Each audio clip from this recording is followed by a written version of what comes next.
Welcome head coach Hubert Davis and the student athletes from North Carolina.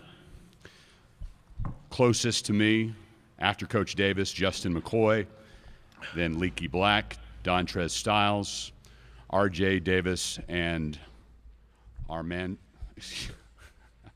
losing my mind here. Armando Bacot. Coach will pass on an opening statement. We learned that this week.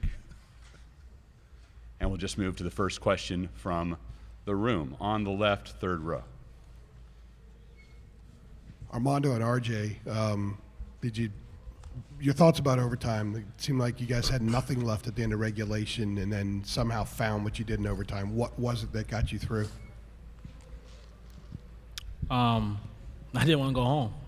I mean, there was no time to be tired.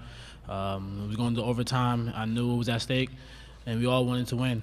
We wanted to get to the next round, so, at that point I wasn't even tired.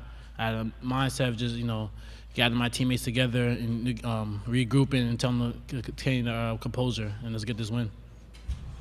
Yeah, to build on what RJ said, none of us wanted to go home. We don't want to leave. I don't want to leave my brothers. And, it was a tough last 5 minutes in overtime. And, all year we've just been hearing about different things about us, how we're a soft team, how we don't like to fight. And, today I think we really showed that we can fight and just to persevere in a moment like that and just come together.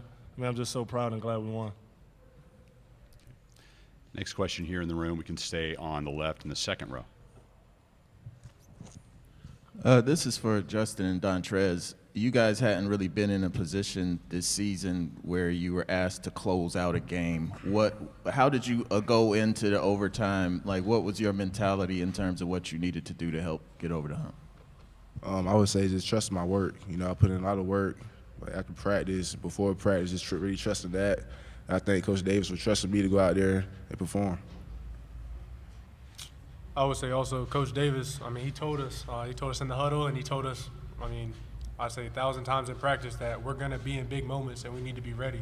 And so we've practiced that, we've drilled it, and so just being ready to step up, having their support all season just in my ear, having me ready, it made it easy to step up. Okay. On the right, next to last row. This question's for Hubert Davis, Pat Welter, WRAL. Hubert, you talk all season about opportunity and how you never know when it's going to come, but it will come. Has that ever felt more true than today? Well, today was a great example of that. It really was. And, I always say that, you will always get an opportunity with me. The thing that I can't guarantee is when, where, how, and the manner in which it'll come. The only thing that you are required to do is when that opportunity comes to be ready. And Justin and Dontrez were ready. And in a big-time moment, big-time situations, they stepped up on both ends of the floor. But again, the thing that brings me such great joy is the thing that I've desperately wanted for all of these guys the entire season is for them to have their own stories and testimonies and memories of playing in big-time games and coming up big and in that Carolina uniform. And they just continue to have those stories and those memories, and to see their smiles and how happy they are and the enjoyment they are having being together brings me great joy as a coach. Front row, far left. Coach Davis, Mac Eagle, Fort Worth Star-Telegram. The game seemed to be interestingly officiated.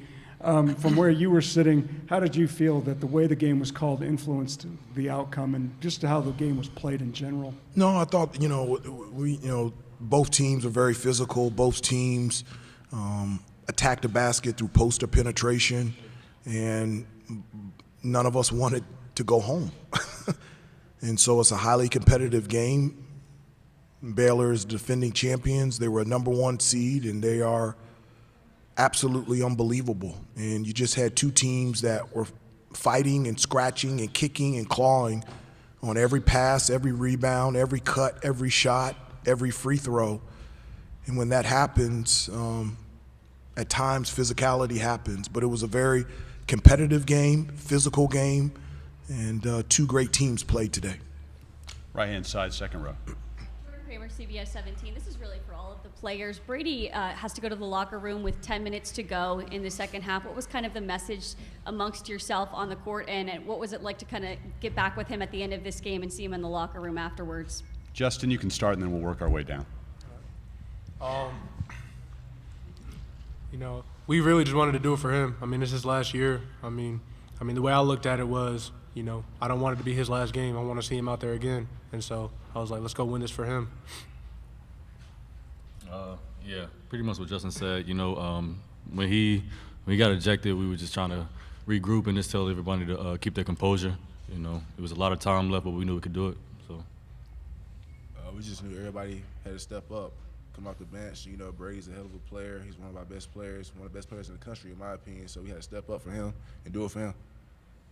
Yeah, I would agree with the rest of the guys said. When we got back into the locker room, we all gave him a big hug, just to be happy for him. And, you know, we just wanted to do it for him, and we got it done. Yeah, what they said.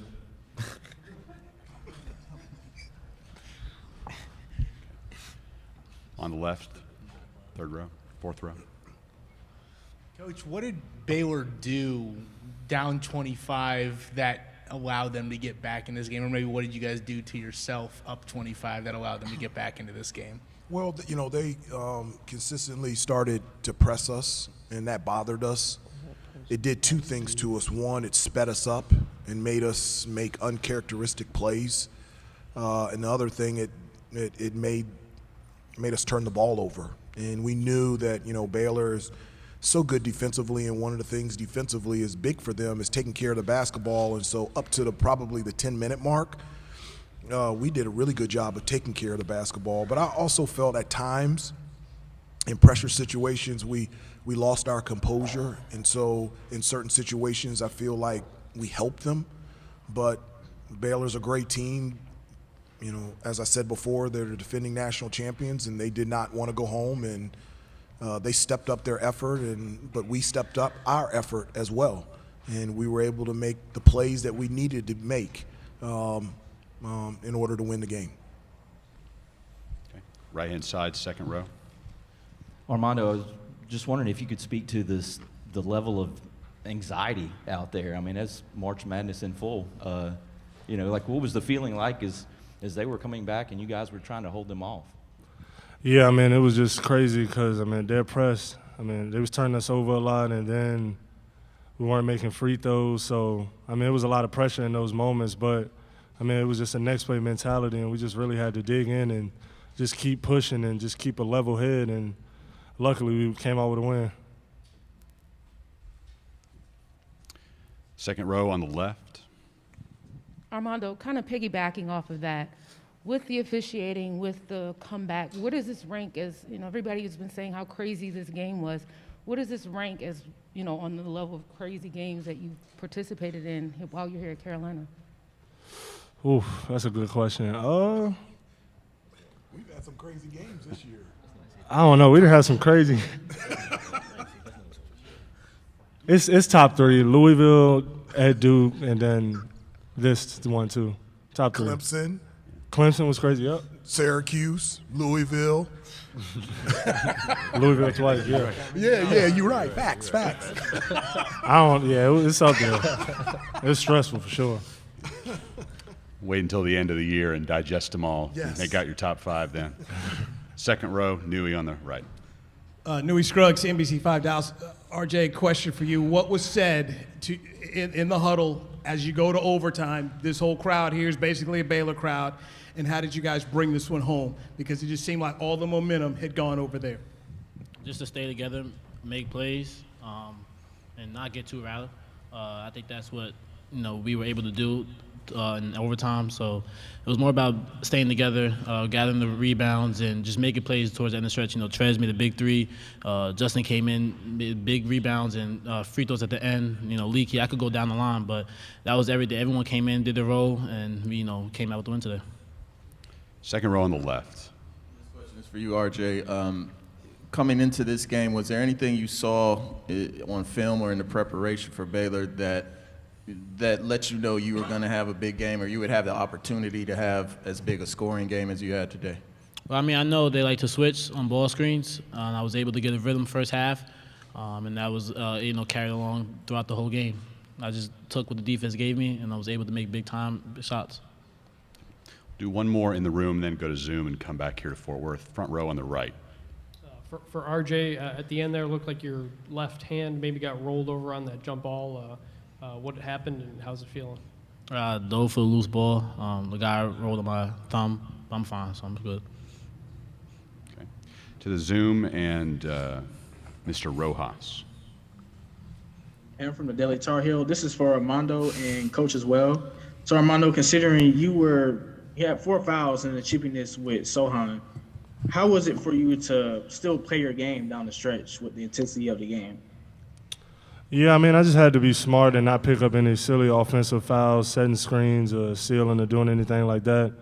And also on the defensive end, too, I just had to try to keep my body away from their guards at the end. We switched a lot, so usually that's a chance. I mean, that's an opportunity where I get a lot of fouls. So just had to play smart and contain because, I mean, at that point, we didn't have Brady or Caleb, and we needed as many bodies that play a lot in the game as possible. So, yeah, I'm just glad I got out there without getting a fifth foul.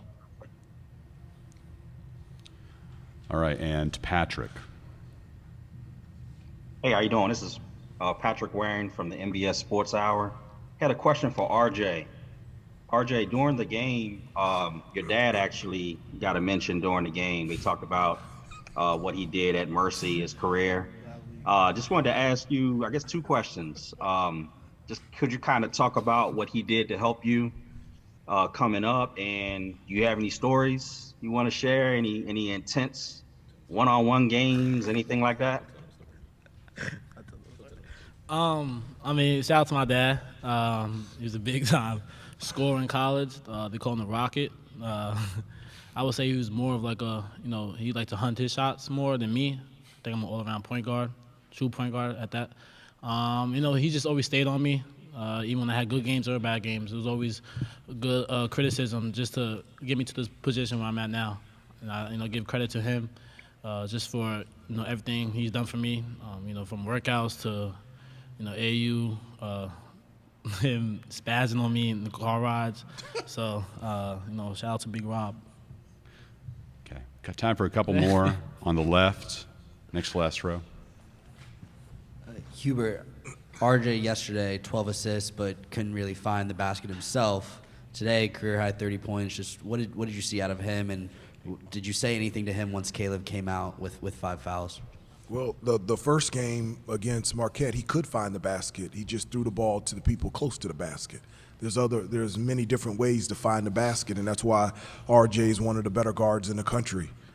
His ability to understand when to pass and when to shoot has been absolutely fantastic. He runs our team. He gets the ball to his teammates at the right moment and at the right time where they can do something with it on the offensive end. Does an excellent job of taking care of the basketball, and he's a big-time shot maker. His ability to be able to not only from 3, but also, that drive in overtime to be able to finish in the lane. Those are things that RJ has done consistently throughout the entire season. So, I know he was able to do that on the biggest stage today, but that's something that RJ has done consistently throughout the season. Time for one more. Let's go right here on the left. For Leaky and RJ, you guys had a lot of trouble there for a while getting the ball in bounds and getting it up the court, but you had a little bit more success in the overtime. What was working a little bit different for you? Yeah, pretty much when overtime started, we were just trying to get our guys to realize that it was 0-0, new game. Just got to relax, and we just got to step up, regardless. So that's just pretty much it. Yeah, what Leaky said. I'll add on to that. I would say, their press, gave us a little bit of trouble. It was just more about having different outlets to get the ball in. I think Justin, Armando, Trez did a good job of creating space to get open, and that, was able to get down and get easy baskets on the offensive end. We've exhausted our time with the Tar Heels, guys. Thanks very much. Congratulations. Appreciate it.